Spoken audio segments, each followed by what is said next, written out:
ሰላም እንዴት አላችሁ? ዳገሬ ልጆች ደህና ናችሁ? የኔ ያለው እግዚአብሔር ይመስገን። ባለፈው የሆነ ቪዲዮ ሰርች ነበር ካስታወሳችሁ፣ ኢትዮጵያ ያሉ ሰዎች ፕራንክ አያውቁም። ባሎቻችሁን ወይም ፍቅረኞቻችሁን ፕራንክ እናደርጋለን ብላችሁ ህይወታችሁን እንዳታጡ ብዬ ነበረ። እኔ በነገራችን ላይ የማወራችሁ ነገር በጥናት የተደገፈ ነው። የብዙ የጓደኞቼ በተለያዩ ሰዎች ዙሪያ ያየሁትን እዛም በቦታው ላይ ስለነበርኩኝ ነው ማወራችሁ። እውነት የምነግራችሁ ነገር ሰው ሲያወራ ስሙ። ከሰው ህይወት እኮ እዚህ ሚዲያ ላይ ሲወራ እኔስ ብሆን ብላችሁ ራሳችሁ እንድትገነቡበትም ጭምር ነው። አስተማሪ የሆነ ታሪክ ሲወራ ትሰማላችሁ አይደለ? እና ለምንድን ነው በራሳችሁ ጊዜ ችግር ውስጥ የምትገቡት? ዙሮ ምንድን ነው የምላችሁ፣ ባለፈው ፕራንክ እንዳታረጉ ብዬ ነበረ። እዚህ እኛ በነፃ ዋይፋይ ብዙ ነገር ነው ያለን፣ ብዙ ነገር እንማራለን፣ ችግር የለም። ያገኘነውን ማድረግ እንችላለን። እዚህ ዋይፋዩ ነፃ ነው። እዛ ግን አንቺን ለማውራት እንኳን ራሱ ዳታ ሞልቶ ያንኑ በተቆራረጠ ሁኔታ ነው አይደለ? ሌላ ምንም የሚያውቀው ታሪክ የለም እዛ ያለ ሰው። ስለዚህ ፕራንክ ብትዩ ፕራንክ ምን ማለት እንደሆነ እንኳን አስተካክሎ አያውቅም። እና ህይወታችሁን ወደ ሲኦል አትቀይሩ። ዛሬ እንዲቱ ምን አደረገች መሰላችሁ?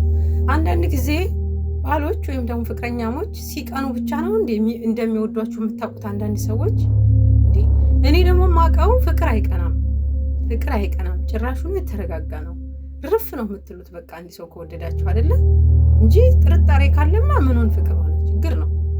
አለበለዚያ ከድርጊቶች አንጻር እንደው አንዳንዴ ውበት ያለው ቅናት ሊኖር ይችላል፣ ውበት ያለው ሳይበዛ። ግን እቺ ምን አረገች? ኧረ እንደው ምንም ነገር አይለኝም፣ ይሄማ በቃ አይወደኝም ማለት ነው ወደሚለው ሄዳ ደህና የተረጋጋ ባሏን በራሷ ስልክ ያለው በአንደኛው ስልኳ የአንደኛውን ስልኳን ኮንታክት አድርጋ ራሷ ተጻጽፋ ማለት ነው፣ ልክ ሌላ ሰው እንደጻፈላት አድርጋ ስክሪንሾት አድርጋ የኔ ፍቅር እኔማ ይኸው ዛሬ እኮ አንዲ ሰው እንዲህ ብሎኝ እኔ ደግሞ እንዲህ ብዬ መለስኩለት ብላ ትልካለች። እግዚአብሔር ያሳያችሁ። ልክ ሌላ ሰው በጣም እንደሚወዳት ምናምን አይነት ነገር ጽፎላት እሷ ደግሞ ኢግኖር እንዳረገችው ወይም ደግሞ ባላለኝ አይነት ነገር ምላሽ እንደመለሰች አድርጋ ነው ጽፋ ስክሪንሾት ያደረገችው። አንድ የምነግራችሁ ነገር ኮምፕሊትሊ ሰውየው ማንነቱ በሙሉ ነው የተቀየረው።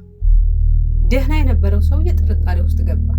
ዙሮ ያንን አጋጣሚ በቪዲዮም ተደውሎ ምንም ተብሎ ተረጋጋ። ዙሮ ፕራንክ ነው ተብሎ ማለት ነው። ከዛ በኋላ ግን እያንዳንዱ ነገር መከታተል ጀመረ። ደህና በሰላም ወጣ በሰላም የምትገባው ሴትዮ እያንዳንዷን ነገር ከምን አንግል ነው እያለ ሲኦል ኑሮዋን ሁሉ ሲኦል አረገች በራሷ ጊዜ። ማርያምን እኔ እውነቴን ነው የምነግራችሁ። ይሄ ጓደኛችሁን እስቲ ሰልይልኝ። እናንተ እንደገና ደግሞ ለፕራንክ ብላችሁ የምታረጉት ነገር ከባድ ዋጋ ያስከፍላችኋል። ማርያምን ከባድ ዋጋ ያስከፍላችኋል። በደንብ ባትኩሮት ማየት ይጠበቅባችኋል። እንዲህ አይነት ነገር ስታደርጉ ሴቶች እንዲሁ እኔ የምለው የሚቀና ሰው እንዴት ነው ጥሩ ነው ብላችሁ ነው የምታስቡት? በስመ አብ። የሚቀና ሰው አያድርስባችሁ፣ ጭራሹ እኔ አያድርስባችሁ ባይኔ። ምክንያቱም ቅናት ሲጀምር መጨረሻው ክፋት ነው፣ ሊገላችሁ ሁሉ ይችላል። በጣም እላፊ የሆነ ቅናት ውስጥ ያሉ ሰዎችን ወይም ደግሞ የደረሰባቸውን ሰዎች በደንብ ስሙ። እስቲ አሁን አሌክስ ጋር የሆነች ልጅ ባለፈው ስታወራ ነበር። እስቲ ይደበድባት ሁሉ ነበር፣ የሆነ ያልሆነ በራሱ ላይ ሁሉ ያልሆነ ነገር ያደርጋል። የሚገርማችሁ ሰውነቱን ይቀዳድዳል ምናምን። ይሄ ሁሉ ከምን የመጣ ነው ስትባል ከቅናት እና ጥለሹች እንጂ መጨረሻሽ እኮ ገደለሽ እስከምትባል ድረስ ማለት ነው። እና የማይቀና የተረጋጋ ባል ካገኛችሁ እንደው እሱ ነው ትክክለኛ ፍቅር። ፍቅር እንደውስ መቼ ቀንቶ ያውቃልና ነው ካልቀና የምትሉት እንዴ? እኔ ይህን ፕራንክ የሚባል ነገር ተው። በእውነት ፕራንክ የኢትዮጵያ ሰው አያውቅም በእውነት። ገና ኢንተርኔት አክሰስ የለም እኮ እዛ። መብራት እንኳን አስተካክሎ መቻለ።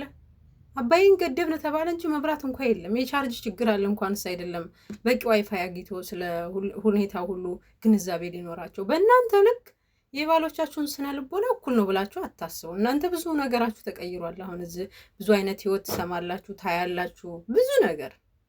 እነሱ ደግሞ እዛው ባሉበት ናቸው። ስለዚህ ራሳችሁን በደንብ ፈትሹ። ትዳራችሁን በዚህ ምክንያት አትጡ። ጥሩ ፍቅር ውስጥ ያላችሁ ሰዎች በገዛ ራሳችሁ ጊዜ አትናዱ። መልእክቴ ነው። ሰምታችኋል።